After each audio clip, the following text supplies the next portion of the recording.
We measure things by what we are. To the maggots in the cheese is the universe. To the worms in the corpse is the cosmos. How then can we be so cocksure about our world? Just because of our telescopes and microscopes and the splitting of the atom? Certainly not. Science is but an organized system of ignorance. There are more things in heaven and on earth than are dreamt of in your philosophy. What do we know about the beyond? Do we know what's behind the beyond? I'm afraid some of us hardly know what's beyond the behind. Creatures of twilight and illusion, we drift and drift toward our unknown ends. And that's why I feel the best thing is not to be born. But who is as lucky as that? To whom does it happen? Not to one among millions and millions of people.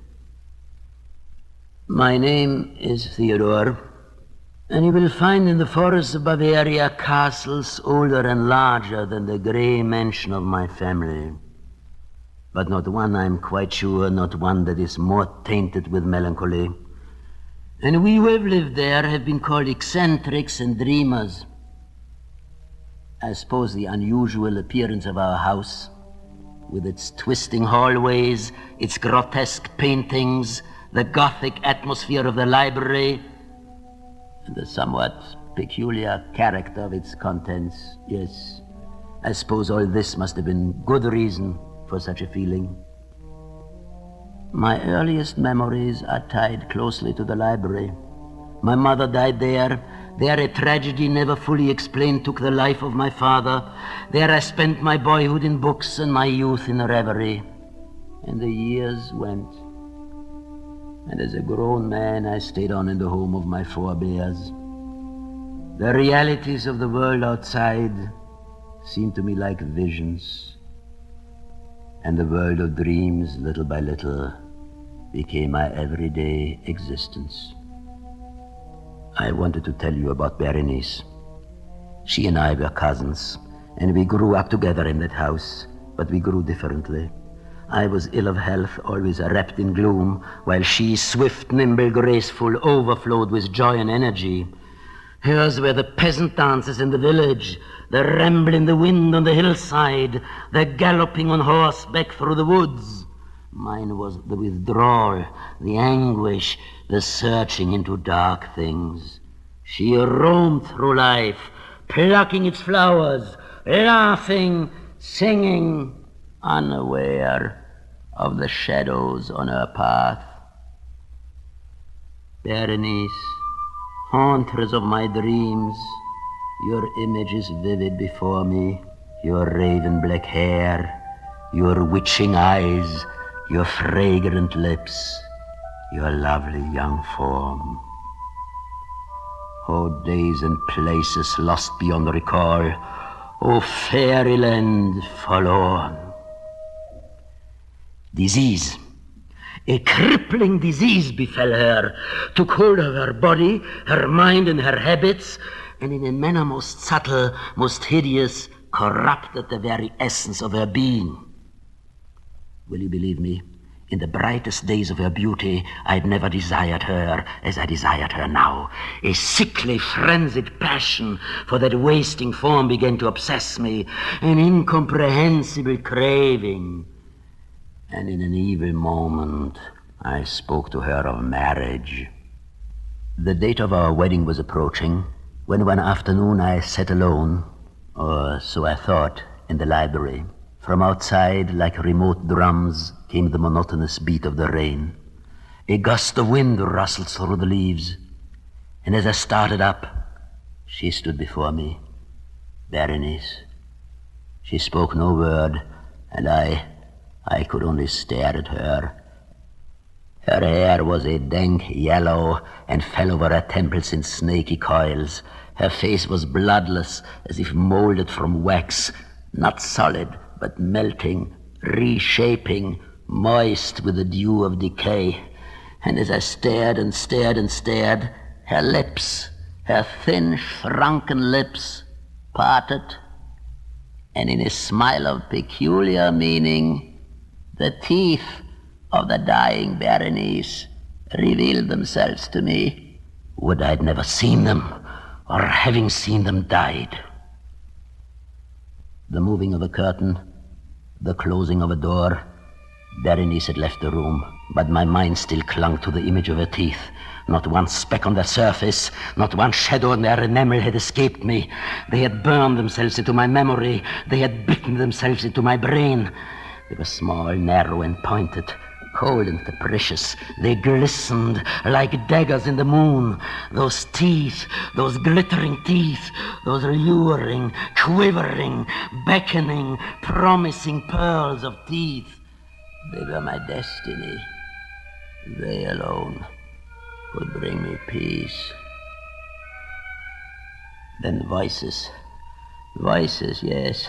A sudden chaos of voices. Murmuring, muttering, whispering voices. Gibbering, jabbering voices. People coming, people going. A doctor, a priest. And from the chapel, the tolling of bells. Bung, bung, bung, bung, bung, bung.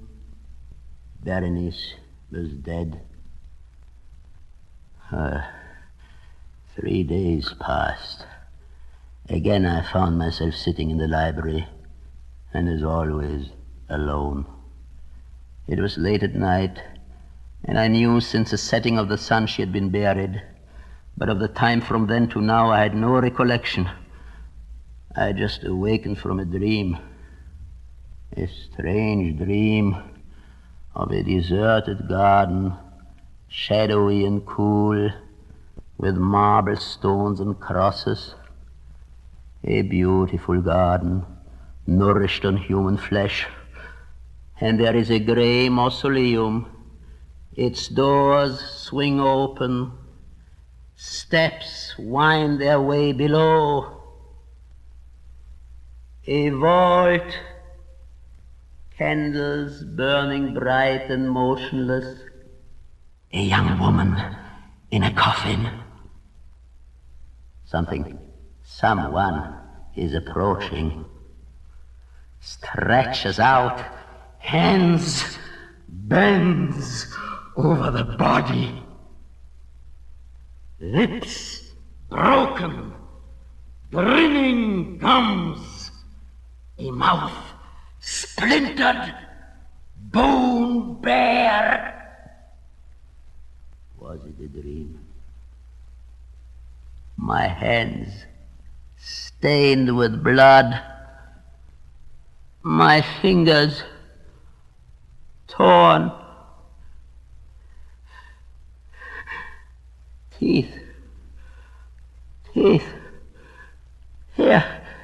teeth, her teeth, oh, her teeth, at last, her teeth, mine, at last, her teeth, yes, mine, forever and ever and ever.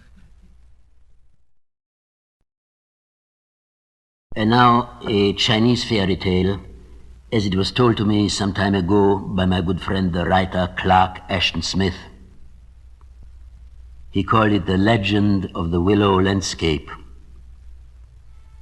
It seems there was once a picture, an old picture, done by a great artist so long ago that his name was forgotten. It was painted on silk, and for many years it had been the most cherished possession of the poet Shi Liang. It was a beautiful picture. Mountains rose in the background, huge mountains, rendered vague by the slow withdrawal of the morning mists. In the foreground, a little stream ran down to a lake, and it was crossed on its way by a dainty bamboo bridge. Beyond the stream, willows of vernal green, and partly hidden among them, a tiny hut, its door half open. On the little bamboo bridge stood a girl, young and lovely, dressed in blue. The poet Xiliang felt that he knew this landscape intimately.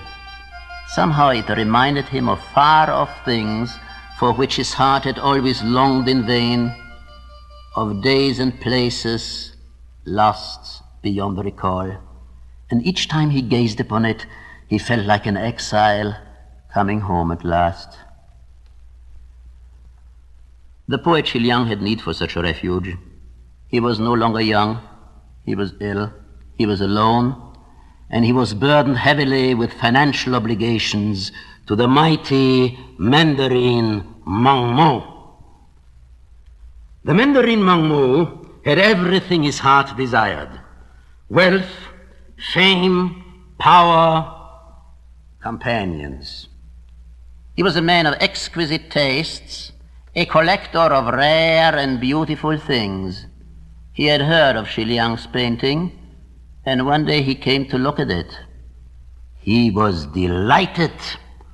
He would buy it, he said, would pay twice its value. Yes, 3 times its value.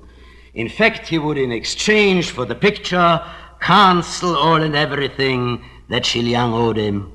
And would Xiliang be good enough to have the picture delivered to the palace tomorrow in the morning? Tomorrow in the morning. A mortal sorrow took possession of Xiliang. In the weariness of his days, how could he go on living without his picture? But he knew the fulfillment of his creditor's wish was the only way to repay his debt. He bowed. The Mandarin left. Alone, Xiliang went back to his picture, for the last time to commune with the beloved scene, for the last time to dream in its haven. The rays of early evening were dancing on the silk canvas where it hung on the bare wall. Never before had the foliage been so tender with immortal spring. Never before the maiden on the bridge so lovely with unfading youth. And now there happened a strange thing. The sun had gone down as Xiliang stood gazing and dreaming, and twilight and darkness were creeping into the room. Yet the picture retained its luminous glory, as if lit by another sun than that of this world, and the landscape grew. The landscape became larger, deeper, brighter. The dreary, dismal room dissolved, and Xiliang stood young and strong in the morning sun. From the little bamboo bridge, the girl smiled and beckoned him on, and the ground was soft under his feet, and the leaves of the willows trembled in the summer wind, and the door of the hut stood open. The Mandarin Mangmo was pleased with his new possession, but there was a certain detail which puzzled him. He very clearly remembered one figure on the little bamboo bridge, a girl in blue. And now there were 2 figures. Strange, thought the old Mandarin. Very, very strange.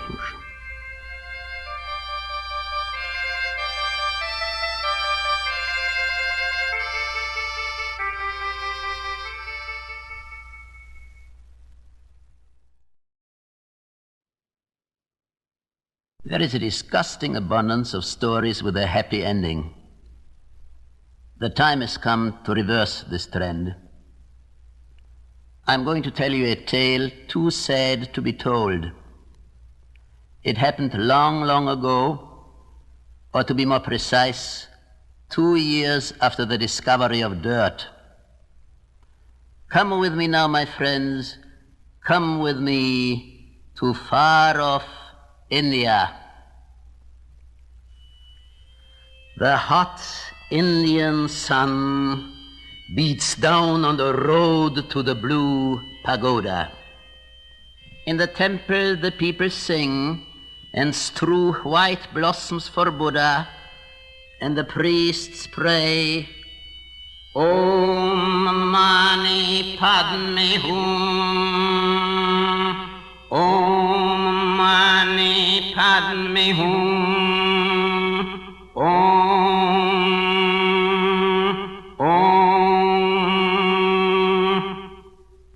whatever that may mean. The road is lonely and deserted, for this is Bala Gopala Day. The deep green grass has parted and formed a lane in the meadows along the road to the blue pagoda. And all the flowers are waiting for the centipede who lives over there in the fig tree. 3rd floor, front.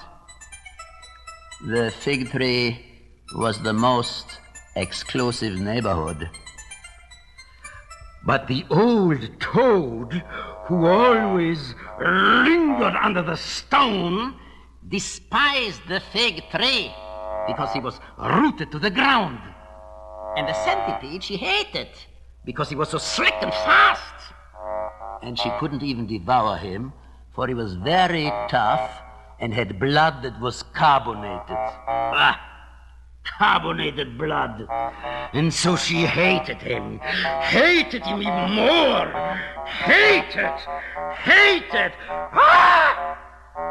You have no idea how she hated him. She craved to destroy him. And last night she had held private council with the spirits of her departed ancestor toads. And now, since sunrise, she had been sitting under the stone, quivering her hind foot, spitting on the deep green grass, waiting for the centipede.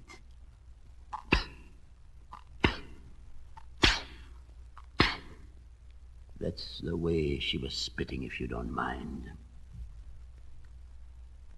Suddenly, all of a sudden, something is glittering on the bark of the fig tree, is wriggling, slithering down, glistening like a string of black pearls, turning coquettishly, raising his head, playing about in the radiance of the sun. A centipede. The fig tree clapped his leaves in ecstasy. The deep green grass rustled with delight. The centipede bowed, and throwing 1,000 passionate kisses to his audience,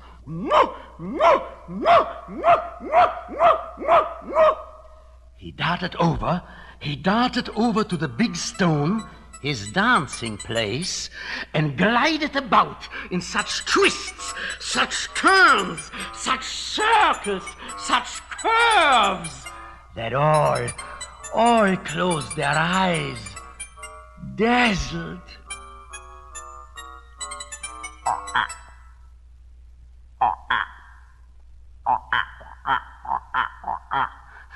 From underneath the stone, the toad crawls forth, the filthy swine. Oh, marvelous. Oh, most magnificent centipede. I'm just a poor, wet, slimy, slippery thing, one of the downtrodden of the earth. I do not shine, I do not glitter, I have only 4 legs, and you have 100 legs. Oh, marvelous, oh, most magnificent centipede. But in my heart there is great wisdom. I know all the grasses, each by its name. I know the number of the stars in the night sky and the number of the leaves on the fig tree. They're rooted to the ground, one, and my knowledge has not its equal among the toads of all India. But alas, I can count only the still things, they that move not. Move not. Tell me, pray tell me, O marvelous centipede, how can it be that always you know which of your feet must take the first step? Which the second one? Which the third one? Which must move fourth? Which fifth? Which sixth? Whether now your seventh foot ought to step forward, or the hundredth, what the 17th does meanwhile, and the 33rd, whether they pause or move on, what you should do with the 74th when you have reached the 28th. Should it be raised and the 49th be set down? And what of the 95th? Must it be bent and the 68th be stretched? Stretched? Tell me, pray tell me, poor, wet, slimy, slippery thing that I am, wretched thing with only 4 legs, while you have 100 legs. Pray tell me, how can it be done, O marvelous, O most magnificent centipede? And the flowers and blossoms and beetles and birds and the fig tree and the wide sky, they all gazed at the centipede. But the centipede stood motionless, riveted to the spot.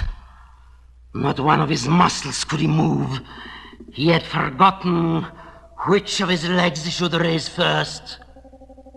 And the more he pondered the matter, the less he remembered.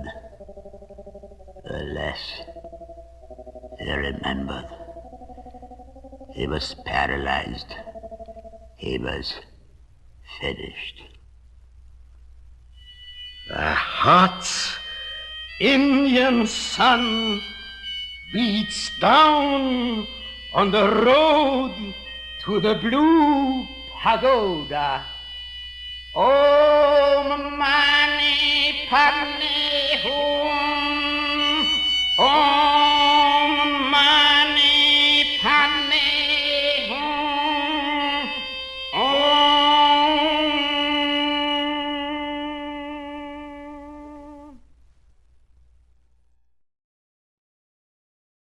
My friends, I'm here tonight to show you the way.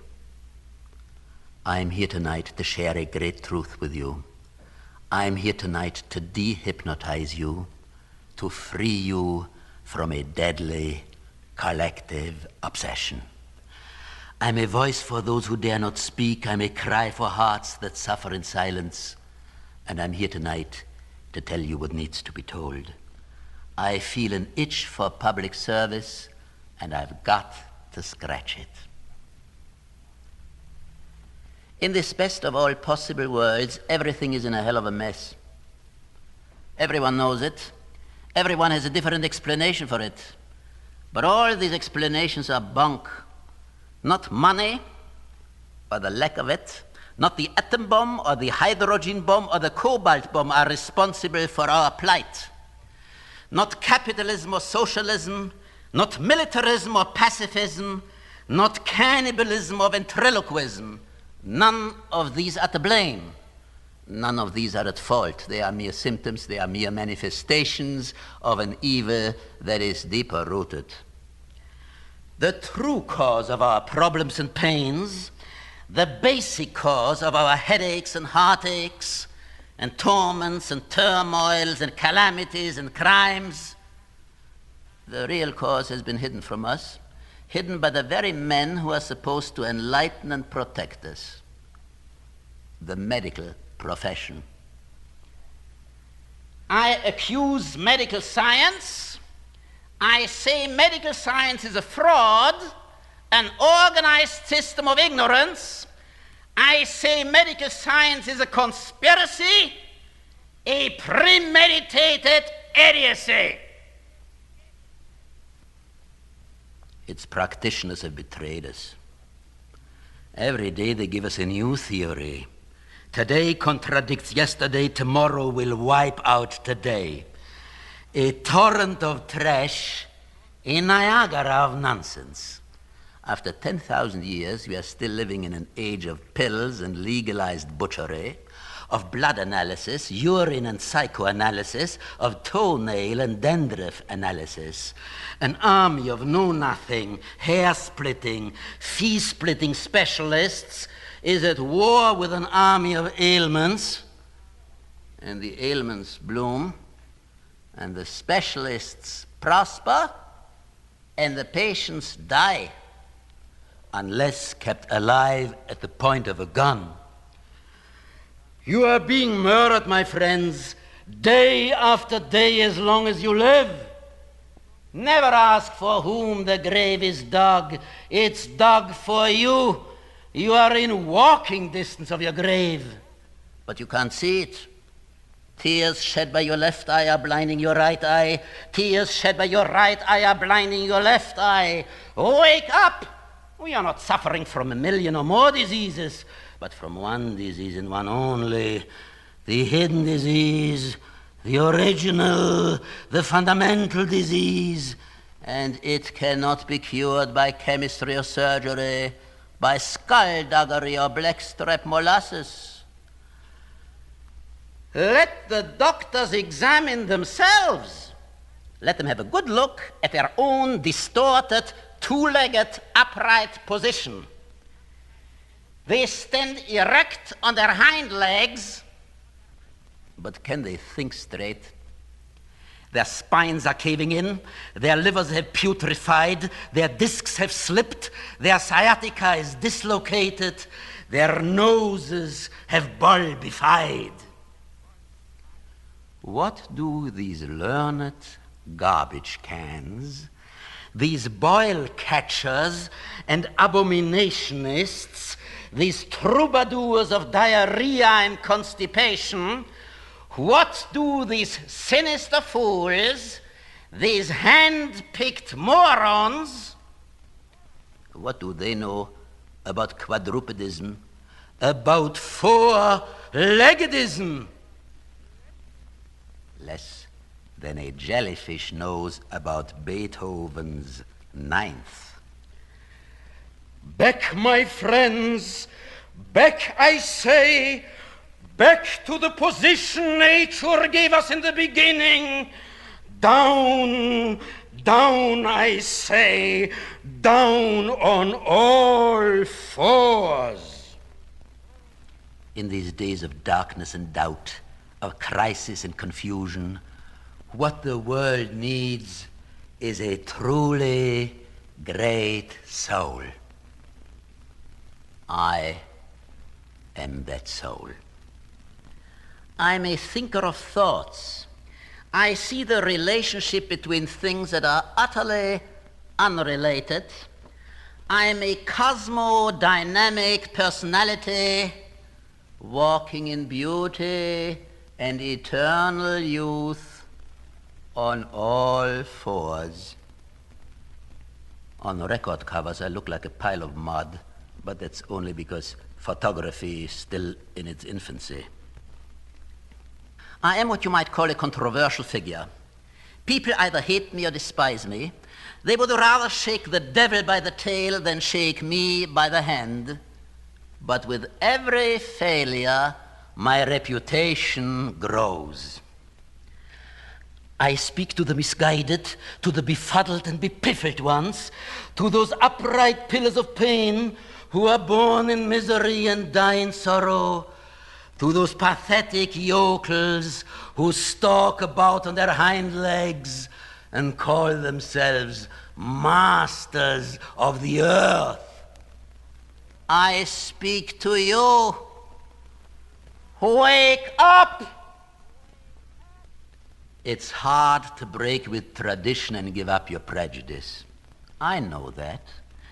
But what has walking on two legs done for you? It has changed you into flotsam and jetsam. It has thrown you into an orgy of self-destruction. It has made chaos the law of your life, and loneliness and despair and the imbibery of schnapps the pattern of your existence, a shadow existence, a death in life. From womb to tomb, anguish. From cradle to crypt, tears. Your body, your mind, your soul cry out for help. You swallow another pill and say, shut up, body. Shut up, mind. Shut up, soul. But they won't shut up.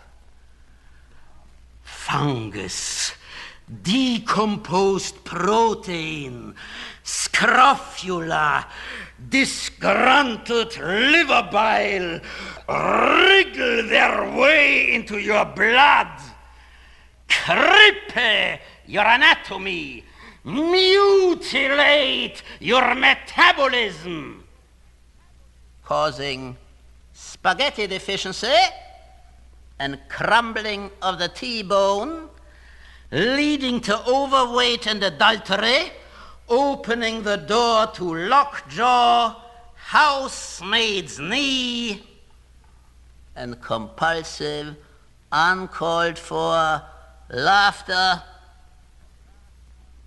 You want health. Do you have it? You long for love. Do you have it? You yearn for peace. Do you have it? Your way of life has failed you time and again.